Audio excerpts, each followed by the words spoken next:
हाय, मेरी पत्नी, मेरा बच्चा, ये मेरे बिना कैसे रहेंगे? क्या कभी आपने शमशान से लौटते हुए पीछे मुड़कर देखा है? क्या कभी घर के किसी कोने में, किसी अपने के जाने के ठीक बाद आपको एक अजीब सी ठंडक या किसी के खड़े होने का एहसास हुआ है? आप रो रहे होते हैं और आपको लगता है कि वो अदृश्य होकर आपको देख रहा है। आप डर के मारे कांप जाते हैं। गरुड़ पुराण कहता है कि चिता जलने के बाद कहानी खत्म नहीं होती, बल्कि शुरू होती है। मृत्यु के ठीक 24 घंटे बाद वो आत्मा उसी घर में, उसी कमरे में वापस लौटती है। लेकिन क्यों? यमराज उसे वापस क्यों भेजते हैं? क्या वो किसी को डराने आती है या कोई अधूरा बदला लेने? आज का ये रहस्य आपके रोंगटे खड़े कर देगा और जीवन और मृत्यु को देखने का आपका नजरिया हमेशा के लिए बदल देगा। नारद मुनि अपने हाथों में वीणा लिए गहरे चिंतन में डूबे हुए वैकुंठ धाम पहुंचे। भगवान विष्णु कृष्ण रूप में शेषनाग की शैया पर विराजमान थे। उनके चेहरे पर एक ब्रह्मांडीय मुस्कान थी। नारद मुनि ने प्रणाम करते हुए कहा, नारायण नारायण, हे प्रभु, तीनों लोकों का भ्रमण करते हुए मैंने मनुष्यों के भीतर एक बहुत बड़ा भय देखा है, मृत्यु का भय। लेकिन मृत्यु से भी बड़ा भय उन्हें इस बात का है कि मरने के बाद क्या होता है। गरुड़ पुराण में उल्लेख है कि मृत्यु के पश्चात यमदूत आत्मा को ले जाते हैं, लेकिन 24 घंटे के लिए वो आत्मा वापस अपने घर, अपने परिजनों के बीच लौट आती है। हे त्रिलोकीनाथ, जब शरीर ही जलकर राख हो गया तो उस आत्मा को वापस उस मोहमाया के घर में क्यों भेजा जाता है? क्या यह यमराज की कोई क्रूरता है या आपकी कोई रहस्यमयी माया? जब संबंध टूट ही गया तो उस आत्मा को उसी चौखट पर वापस क्यों रुलाया जाता है? भगवान कृष्ण मुस्कुराए। उनकी मुस्कान में अनंत युगों का रहस्य छिपा था।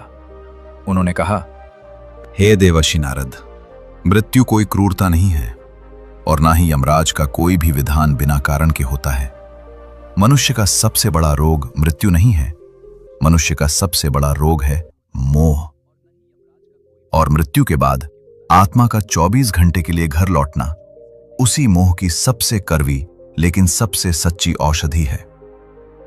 इसे समझने के लिए मैं तुम्हें प्राचीन आर्यावर्त के एक ऐसे व्यक्ति की कहानी सुनाता हूं जिसे सुनकर पृथ्वी लोक का हर प्राणी इस रहस्य को समझ जाएगा। नारद मुनि ध्यान मग्न होकर बैठ गए। कृष्ण ने अपनी आंखें हल्की सी मूंदी और कहना शुरू किया।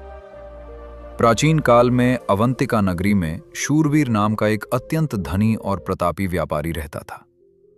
उसका महल नगर में सबसे ऊंचा था, जिसके द्वार पर 24 घंटे पहरेदार खड़े रहते थे।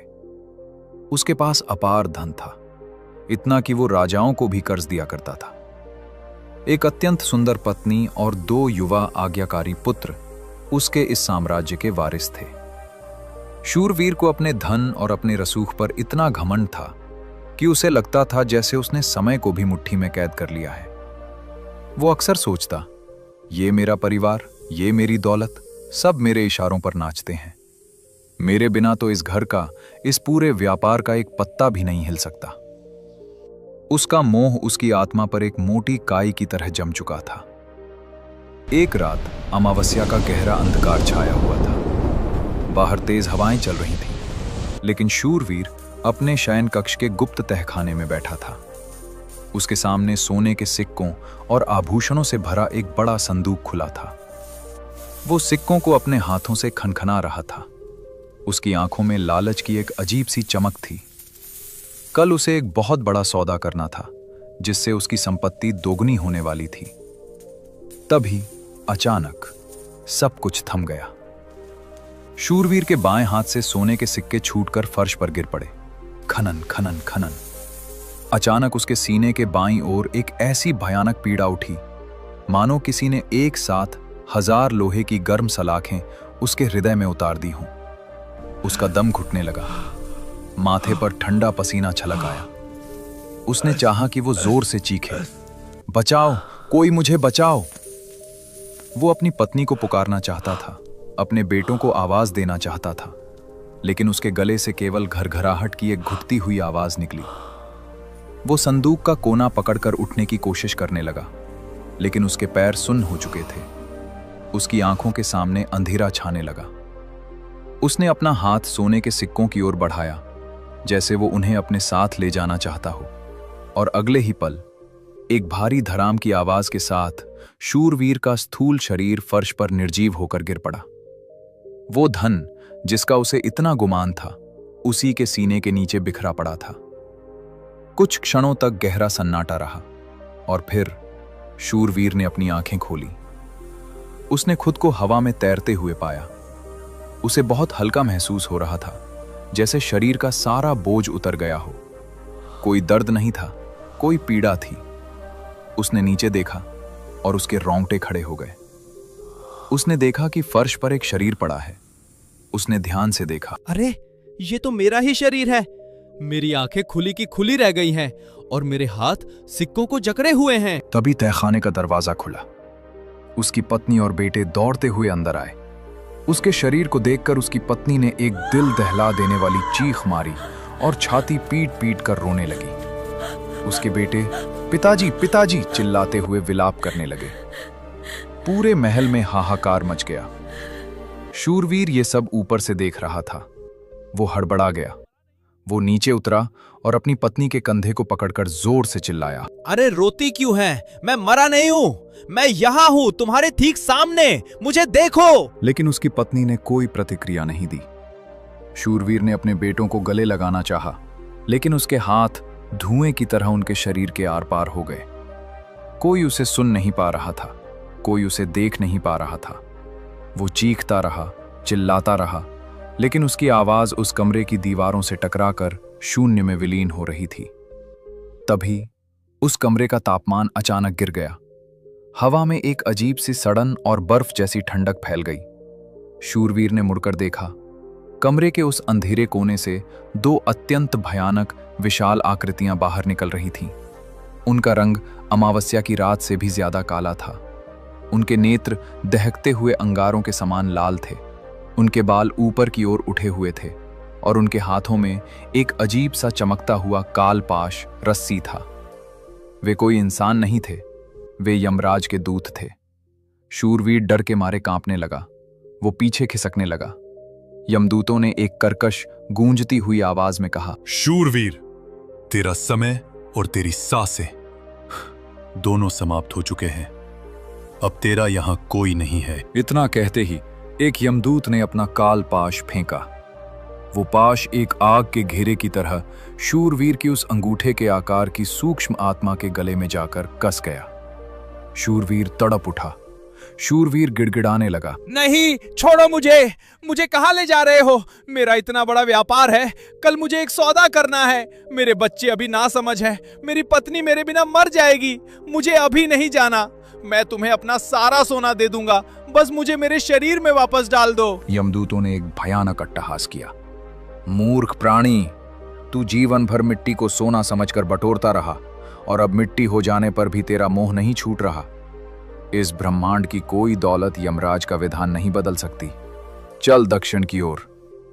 उन्होंने पाश खींचा और शूरवीर की आत्मा घिसटती हुई उस अंधकारमय कांटों भरे मार्ग पर यमलोक की ओर बढ़ने लगी। उसके पीछे उसके घर का रुदन धीरे धीरे धीमा पड़ता जा रहा था। यमलोक के उस भयानक मार्ग पर कुछ ही दूर चलने के बाद अचानक सामने एक दिव्य और चकाचौंध करने वाला प्रकाश उत्पन्न हुआ। यमदूत तुरंत ठिठक गए और उन्होंने अपने सिर झुका लिए। वो यमराज का एक विशेष दूत था।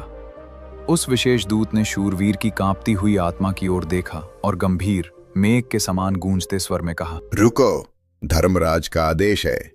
इस जीवात्मा का मोह अभी बहुत गहरा है। ये अभी मृत्यु के सत्य को स्वीकार करने के योग्य नहीं है। इसे पूरे 24 घंटे के लिए वापस इसके घर भेज दो। शूरवीर ये सुनकर खुशी से उछल पड़ा। उसे लगा जैसे उसे एक नई जिंदगी मिल गई है। हाँ हाँ, मुझे वापस भेज दो। मैं अपने परिवार के पास जाना चाहता हूं। दूत ने अपनी आंखें तरेड़ते हुए कहा, आनंदित मत हो शूरवीर, तू जीवित होने नहीं जा रहा है। तू एक प्रेत के रूप में वापस जाएगा।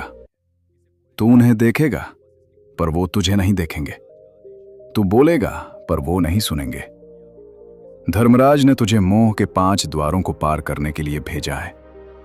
जब तक तू काल की 5 पहेलियों का उत्तर नहीं खोज लेता, तेरी मुक्ति नहीं होगी। और तू इस प्रेत योनि में ही तड़पता रहेगा। इससे पहले कि शूरवीर कुछ समझ पाता, पलक झपकते ही वो दृश्य बदल गया। शूरवीर अब यमलोक के मार्ग पर नहीं था। वो वापस अपने उसी घर के आंगन में खड़ा था, लेकिन अब घर वैसा नहीं था। शाम ढल रही थी, उसका अंतिम संस्कार हो चुका था। घर में मातम पसरा था। हर तरफ सफेद कपड़े पहने लोग बैठे थे। एक अजीब सी खामोशी और कपूर की गंध हवा में तैर रही थी। शूरवीर अपनी पत्नी के पास गया, जो आंगन के एक कोने में दीवार से सटकर बैठी सुबक रही थी। तभी शून्य में से एक भारी और रहस्यमयी आवाज गूंजी। यह काल की आवाज थी। आवाज ऐसी थी जैसे अनंत ब्रह्मांड एक साथ गूंज उठा हो। उस आवाज में न क्रोध था, न दया, बस एक निर्दयी सत्य था। काल ने कहा, हे शूरवीर, तू वापस तो आ गया है, लेकिन अब तो एक प्रेत है। इन 24 घंटों में तुझे 5 पहेलियों को सुलझाना होगा। ये तेरी पहली पहेली है। जो तूने जीवन भर जोड़ा वो अब तेरा नहीं, जो अब तेरा है वो तूने कभी जोड़ा नहीं। बता वो क्या है? शूरवीर की पारदर्शी आत्मा उलझन में पड़ गई। वो सोचने लगा, उसने अपने जीवन में क्या जोड़ा था? स्वर्ण मुद्राएं, बेशकीमती आभूषण, ये विशाल महल और ये बड़ा व्यापार। उसे लगा उत्तर धन है, लेकिन वो पूरी तरह आश्वस्त नहीं था। तभी उसकी नजर अपने दोनों बेटों पर पड़ी, जो बेटे कुछ घंटे पहले शमशान में उसके लिए फूट फूट कर रो रहे थे। वे अब आंगन के दूसरे कोने में एक खंबे की आड़ में खड़े थे। उनके चेहरों से शोक के भाव गायब हो चुके थे और आंखों में एक कुटिल चमक थी। वे बहुत धीमी आवाज में बात कर रहे थे, लेकिन एक प्रेत होने के कारण शूरवीर को उनकी फुसफुसाहट भी साफ सुनाई दे रही थी। बड़ा बेटा अपनी भौहें सिकोड़ते हुए कह रहा था, पिताजी अचानक चले गए। उन्होंने अपनी मुख्य तिजोरी की चाबी कहाँ रखी है? कुछ बताया क्या तुम्हें? कहीं ऐसा ना हो कि चाचा जी को भनक लग जाए और हमें व्यापार का आधा हिस्सा उन्हें देना पड़ जाए। हमें आज रात ही सारा खजाना अपने कब्जे में लेना होगा। छोटा बेटा भी कम नहीं था। वो फुसफुसाया, भैया, खजाना तो ठीक है, लेकिन पिताजी के नाम जो सैकड़ों बीघा उपजाऊ जमीन है, उसके कागजात हमें जल्द ही अपने नाम कराने होंगे। कल को कोई नया विवाद न खड़ा हो जाए। पिताजी तो गए, अब हमें अपना भविष्य सुरक्षित करना है। शूरवीर ये सुनकर सन्न रह गया। उसे लगा जैसे किसी ने उसके प्रेत शरीर पर खौलता हुआ तेल डाल दिया हो। उसकी चिता की आग अभी शमशान में पूरी तरह ठंडी भी नहीं हुई थी, और उसके प्राणों से प्यारे बेटे, जिनके लिए उसने अपनी रातों की नींद हराम की थी, वे उसकी संपत्ति का गिद्धों की तरह बंटवारा कर रहे थे। शूरवीर क्रोध और दुख से पागल हो गया। वो दौड़कर उनके बीच गया और चिल्लाया, अरे मूर्खों, अरे लालचियों, मैंने अपनी पूरी जिंदगी अपना खून पसीना एक करके तुम्हारे लिए ये सारा धन कमाया था। कितने पाप किए इस संपत्ति को जोड़ने में, और तुम मेरी मृत्यु का शोक मनाने के बजाय धन की बात कर रहे हो। क्या मेरा मूल्य बस इन सिक्कों तक था? लेकिन उसकी चीख उस खामोश आंगन में किसी ने नहीं सुनी। उसके बेटे उसके आर पार देखते हुए अपनी योजनाएं बनाते रहे। शूरवीर को अचानक एक गहरा धक्का लगा और काल की पहेली का अर्थ पानी की तरह साफ हो गया।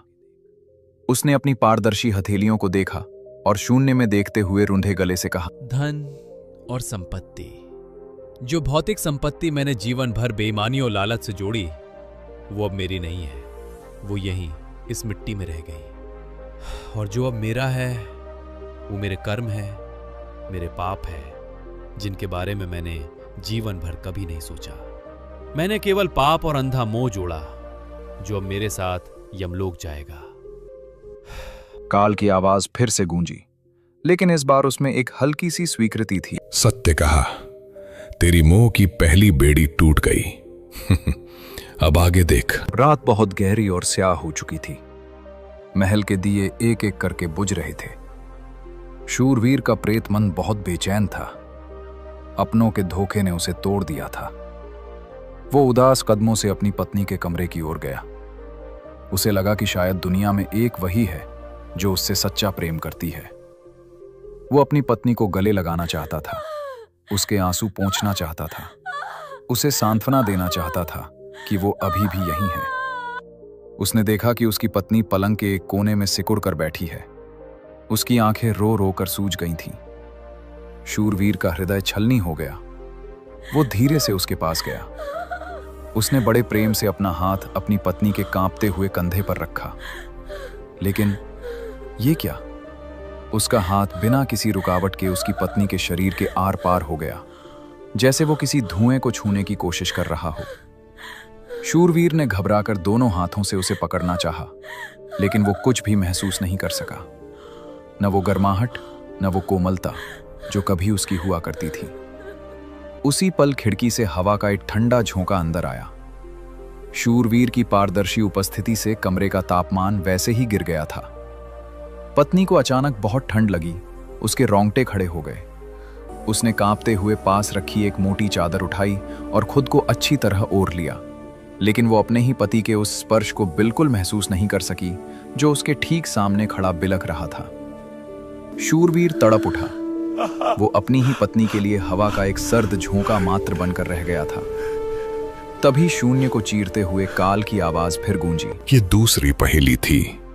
जो दिखाई देता है वो रहता नहीं, जो रहता है वो दिखाई नहीं देता।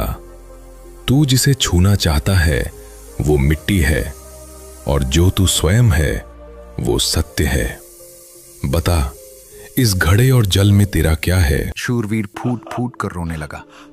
उसने कहा, मैं अपनी पत्नी को नहीं छू सकता। मेरा शरीर, जिस पर मुझे इतना गर्व था, जिसे मैं रोज सुगंधित लेप लगाता था, वो जलकर राख हो गया है। जो दिखाई दे रहा था, मेरा शरीर, वो नष्ट हो गया, और जो बचा है, मेरी आत्मा, वो किसी को दिखाई नहीं दे रही है। मैं बस एक एहसास बनकर रह गया हूं। शूरवीर की पारदर्शी आत्मा वहीं फर्श पर निढाल होकर बैठ गई। उसे याद आने लगा कि कैसे नगर के सबसे महंगे वैद्य उसके एक मामूली से सिरदर्द पर दौड़ पड़ते थे। कैसे इत्र से नहाई उसकी देह जब बाजार से गुजरती थी तो लोग सम्मान में रास्ता छोड़ देते थे। आज वही बहुमूल्य देह एक मुट्ठी राख बनकर शमशान की हवा में उड़ चुकी थी। जिन मखमली गद्दों पर वो सोता था, आज उसकी पत्नी उसी पर अकेली रो रही थी, और वो फर्श की ठंडी जमीन पर बैठा अपनी ही बेबसी पर आंसू बहा रहा था। शूरवीर समझ गया था कि जिन शारीरिक रिश्तों को वो शाश्वत मान बैठा था, वे केवल एक शरीर के दूसरे शरीर से संबंध थे। शरीर के खत्म होते ही वो रिश्ता भी राख हो गया था। काल ने कहा, तूने दूसरी बेड़ी भी तोड़ दी, अब तीसरी पहेली का सामना कर। अगली सुबह हुई। सूरज की किरणें महल के आंगन में तो आईं, लेकिन उनमें कोई गर्माहट नहीं थी। घर में सांत्वना देने वालों की भीड़ आने लगी थी। कोई झूठे आंसू बहा रहा था, तो कोई मन ही मन शूरवीर की छोड़ी हुई संपत्ति का हिसाब लगा रहा था। शूरवीर एक कोने में खड़ा इंसानी फितरत का ये नंगा नाच देख रहा था। तभी उसने देखा कि दरवाजे पर उसका सबसे बड़ा व्यावसायिक शत्रु चंद्रकेतु खड़ा है। चंद्रकेतु, जिसने शूरवीर को बर्बाद करने के लिए कोई कसर नहीं छोड़ी थी, आज वो सफेद रेशमी वस्त्र पहने, चेहरे पर झूठी उदासी का मुखौटा लगाए अंदर आ रहा था। लेकिन उसकी आंखों में एक अजीब सी कुटिल चमक और जीत की खुशी साफ छलक रही थी। चंद्रकेतु शूरवीर के बड़े बेटे के पास गया, उसके कंधे पर बहुत ही हमदर्दी से हाथ रखकर बोला, तुम्हारा पिता मेरा भाई था बेटे। हम व्यापार में भले ही विरोधी थे, पर दिल से जुड़े थे। भगवान अच्छे लोगों को जल्दी उठा लेता है। और तभी चंद्रकेतु ने धीरे से अपना सिर मोड़ा और मुस्कुराते हुए अपने मंत्री की ओर देखा। उसकी वो मुस्कान चीख चीख कर कह रही थी, रास्ते का सबसे बड़ा कांटा आखिर हट गया। अब अवंतिका के व्यापार पर केवल मेरा राज होगा। शूरवीर का सूक्ष्म शरीर इस नीचता को देखकर क्रोध से उबलने लगा। उसके भीतर का वो पुराना अहंकारी व्यापारी जाग उठा। अगर मेरे पास आज मेरा भौतिक शरीर होता तो मैं इसी क्षण इस चंद्रकेतु की जीभ खींच लेता, इसका गला दबा देता। वो चंद्रकेतु के बिल्कुल सामने जाकर पूरी ताकत से चीखने लगा, धूर्त, पाखंडी, मगरमच्छ के आंसू बहाने वाले नीच, तू मेरी मौत पर खुश हो रहा है? मैं तुझे बर्बाद कर दूंगा। उसने चंद्रकेतु की गर्दन पकड़ने के लिए अपने प्रेत हाथ बढ़ाए, लेकिन उसके हाथ चंद्रकेतु की गर्दन के आर पार निकल गए। चंद्रकेतु को बस एक हल्की सी ठंडी हवा का झोंका महसूस हुआ और उसने अपनी शॉल ठीक कर ली। कुछ नहीं हुआ। शूरवीर की सारी ताकत, सारा रसूख उस शून्य में कहीं खो गया था। तभी उस भारी खामोशी को चीरते हुए काल की आवाज गूंजी। जिसे तू पीता है वो तेरी प्यास बुझाता है, पर जिसे तू पालता है वो अंत में तुझे ही जलाकर भस्म कर देता है। बता वो क्या है? शूरवीर हाँफ रहा था, वो क्रोध की आग में जल रहा था, लेकिन अचानक काल की इस पहेली ने उसके मस्तिष्क पर ठंडे पानी की तरह काम किया। उसे एहसास हुआ कि इस क्रोध का अब कोई अर्थ नहीं है। वो एक मरा हुआ व्यक्ति है। एक प्रेत का क्रोध किसी जीवित इंसान का बाल भी बांका नहीं कर सकता। चंद्रकेतु उसका कुछ नहीं बिगाड़ सकता, और ना ही शूरवीर अब चंद्रकेतु से कोई बदला ले सकता है। ये दुश्मनी, ये अहंकार सब उसी राख के ढेर में भस्म हो गया है। शूरवीर ने एक गहरी सांस ली, उसकी मुट्ठियां खुल गईं। उसने काल की ओर देखते हुए शांत स्वर में कहा, क्रोध और अहंकार, मैंने जीवन भर जिस अहंकार और दुश्मनी को पाला, उसने चंद्रकेतु का कुछ नहीं बिगाड़ा, बल्कि उसने मुझे ही अंदर से जलाया। मेरे मन को कभी शांति नहीं लेने दी। मृत्यु ने आज मुझे इस सच से रूबरू करा दिया है। उसने मुझे मेरे शत्रुओं से भी मुक्त कर दिया है। जब मैं ही नहीं रहा तो मेरी दुश्मनी कैसी? ये क्रोध अब पूरी तरह बेमानी है। काल ने कहा, तू सत्य के निकट पहुंच रहा है शूरवीर। तेरी मोह की तीसरी बेड़ी भी टूट गई। दिन ढलने लगा था। सूरज पश्चिम के पहाड़ों के पीछे छिप रहा था, और शूरवीर के धरती पर रहने की 24 घंटे की अवधि खत्म होने वाली थी। घर के आंगन के एक पवित्र कोने में पंडित जी ने शूरवीर के नाम का विधि विधान से पिंडदान किया। कुशा के आसन पर चावल, काले तिल और घी से बने पिंड रखे गए, और एक छोटे से मिट्टी के बर्तन में शीतल जल और कुछ प्रिय भोजन घर के बाहर रख दिया गया। जैसे ही पंडित जी ने मंत्र पढ़े, शूरवीर के सूक्ष्म शरीर में अचानक एक भयंकर उथल पुथल मच गई। उसे अचानक इतनी भयानक भूख और प्यास लगने लगी जिसका वर्णन शब्दों में नहीं किया जा सकता। ये भूख पेट की नहीं थी, ये रूह की भूख थी। उसे लगा जैसे सदियों से उसने अन्न का एक दाना नहीं खाया है, जैसे जन्मों से उसके होठों ने पानी की एक बूंद नहीं चखी है। वो एक भूखे भेड़िए की तरह दौड़कर उस भोजन और जल के पास गया। उसने उस स्वादिष्ट अन्न को अपने हाथों से उठाने की कोशिश की, लेकिन उसके पारदर्शी हाथ उस अन्न के आर पार हो गए। वो एक कण भी नहीं उठा सका। उसने पानी के बर्तन में मुंह लगाना चाहा, पर जल की एक बूंद भी उसके होठों को नहीं भिगो सकी। वो केवल उस भोजन की गंध और उसमें छिपे भाव को ग्रहण कर सकता था, लेकिन उसकी वो जलाई हुई शारीरिक भूख और भड़क उठी। वो तड़प कर जमीन पर लौटने लगा। तभी काल की चौथी पहेली गूंजी, जो सीधे उसकी आत्मा पर हथौड़े की तरह लगी। बिना मुख के खाता है, बिना शरीर के भोगता है।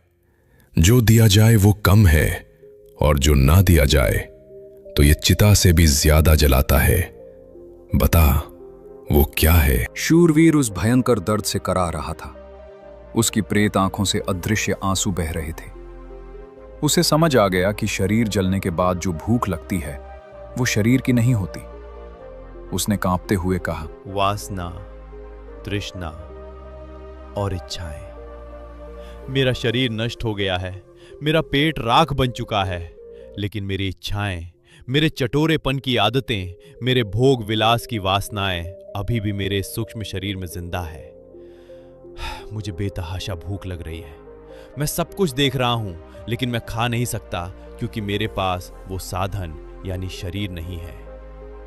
मैंने जीवन भर अपनी इंद्रियों को वश में नहीं किया, केवल जीभ के स्वाद और जिस्म के सुख के पीछे भागता रहा। इसीलिए आज शरीर न होने पर भी मेरी वो अतृप्त वासनाएं मुझे इस नरक की आग से भी ज्यादा तड़पा रही हैं। शूरवीर को अचानक अपने पूरे जीवन की व्यर्थता का एक भयानक बोध होने लगा। उसे लगा कि वो अपनी पूरी जिंदगी बस एक मृग तृष्णा के पीछे दौड़ता रहा।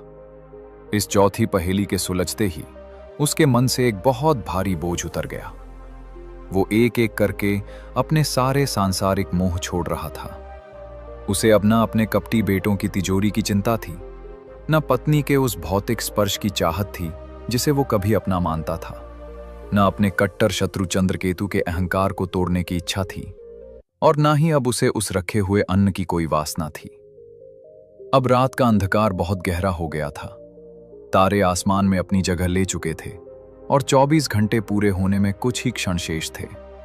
शूरवीर भारी कदमों से सीढ़ियां चढ़ते हुए अपने घर के सबसे ऊंचे छज्जे पर गया। वो छज्जा जहां खड़ा होकर वो कभी पूरे नगर पर अपने राज होने का घमंड करता था, आज वो वहां खड़ा होकर अपने विशाल घर को, अपने परिवार को अंतिम बार नीचे देख रहा था। उसे अब रोना नहीं आ रहा था, न कोई पीड़ा थी, न कोई क्षोभ। उसके अंदर की सारी आंधियां थम चुकी थीं और एक अजीब सी अनंत शांति छा गई थी। तभी काल की अंतिम और 5वीं पहेली गूंजी। यह आवाज इतनी तेज थी कि लगा जैसे पूरा ब्रह्मांड कांप रहा। जो कल तक तेरा था आज पराया है, जो तेरा कभी था ही नहीं तूने जीवन भर उसी को गले लगाया है। जो अंधेरे में तुम्हारे साथ चलती है पर उजाला होते ही गायब हो जाती है। बता, इस सृष्टि का अंतिम सत्य क्या है? शूरवीर ने मुस्कुराते हुए ऊपर देखा। अनंत आकाश में टिमटिमाते तारों को देखकर उसे अपनी और अपने उस विशाल महल की क्षुद्रता का एहसास हुआ। उसकी आंखों से मोह के सारे जाले, सारे पर्दे हमेशा के लिए हट चुके थे। उसका प्रेत शरीर अब पारदर्शी से अधिक एक शांत सफेद प्रकाश में बदलने लगा था। उसने अत्यंत शांत और गहरे स्वर में कहा, माया और मोह, ये घर, ये परिवार, ये धन संपत्ति, ये सारा साम्राज्य सब एक सराय की तरह था। मैं यहां इस संसार में केवल एक यात्री बनकर आया था, लेकिन मेरे अहंकार ने मुझे अंधा कर दिया और मैंने इस सराय को अपना स्थायी घर मान लिया।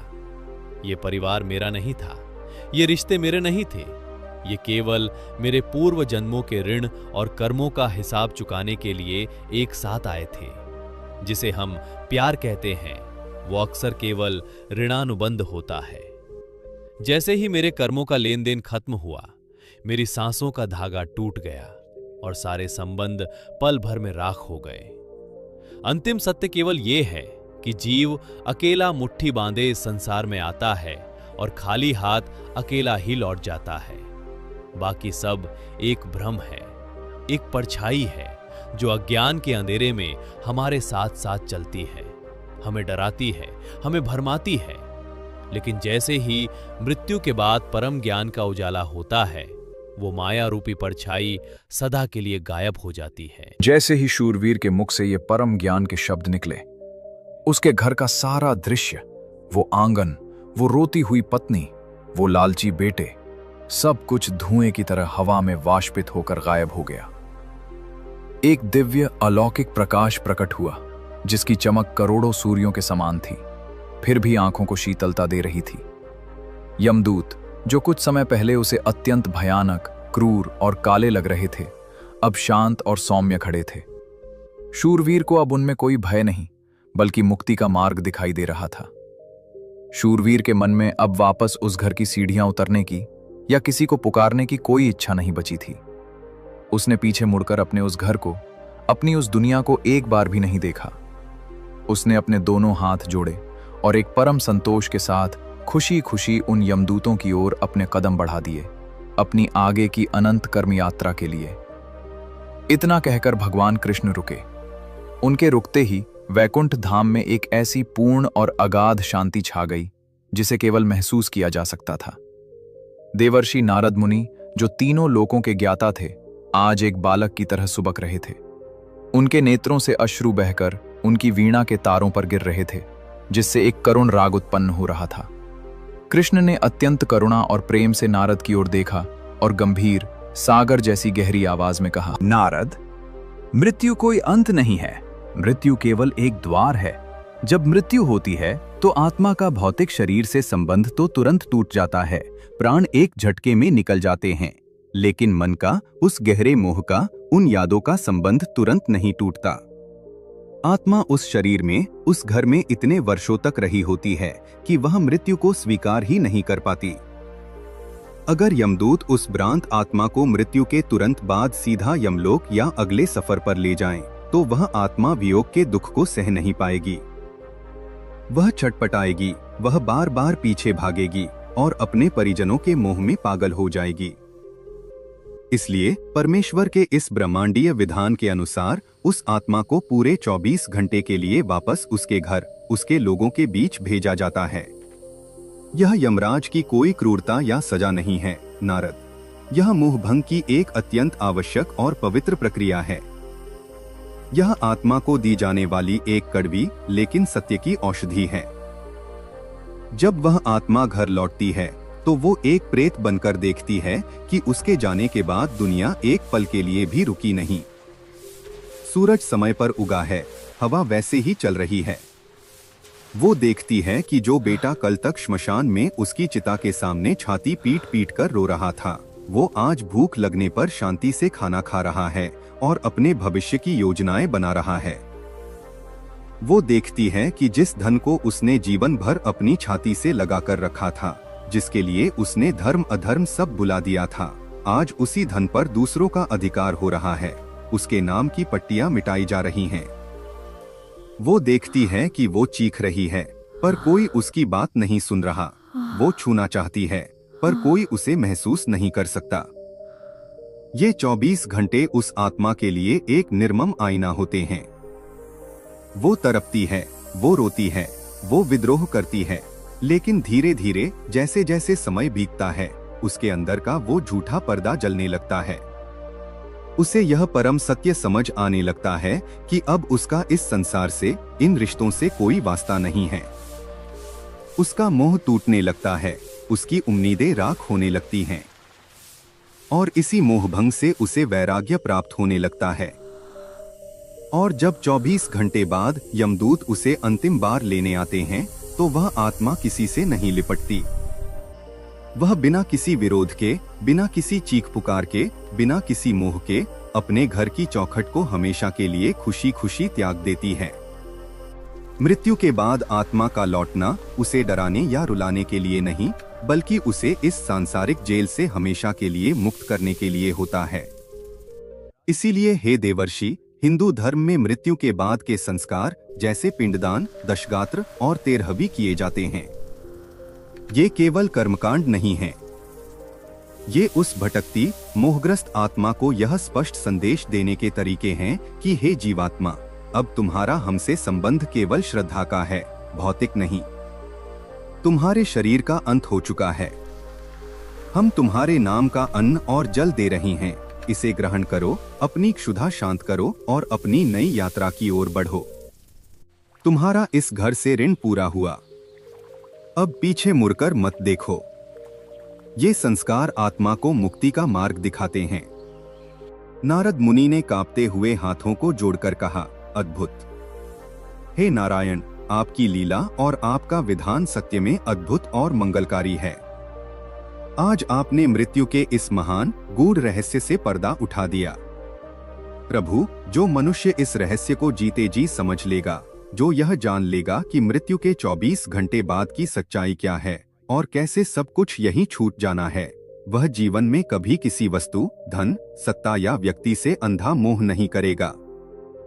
वह जल में कमल के समान रहेगा, संसार में रहेगा, लेकिन संसार को अपने भीतर नहीं आने देगा।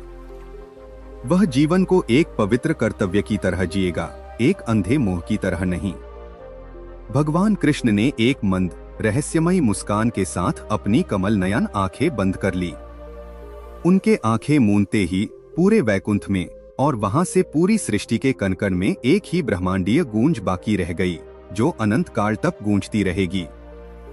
राम नाम सत्य है, सत्य ही शाश्वत है। दोस्तों, अगर गरुड़ पुराण और मृत्यु के बाद के इस रहस्य ने आपको थोड़ा भी सोचने पर मजबूर किया है, तो इस वीडियो को लाइक जरूर करें। अपने परिवार और प्रियजनों के साथ इसे शेयर करें ताकि वे भी इस शाश्वत सत्य को जान सकें। आपको शूरवीर की कौन सी पहेली सबसे ज्यादा गहरी लगी, हमें कमेंट करके जरूर बताएं। और हाँ, ऐसे ही आध्यात्मिक और रहस्यमयी ज्ञान से जुड़े रहने के लिए हमारे चैनल को सब्सक्राइब करना न भूलें। राधे राधे।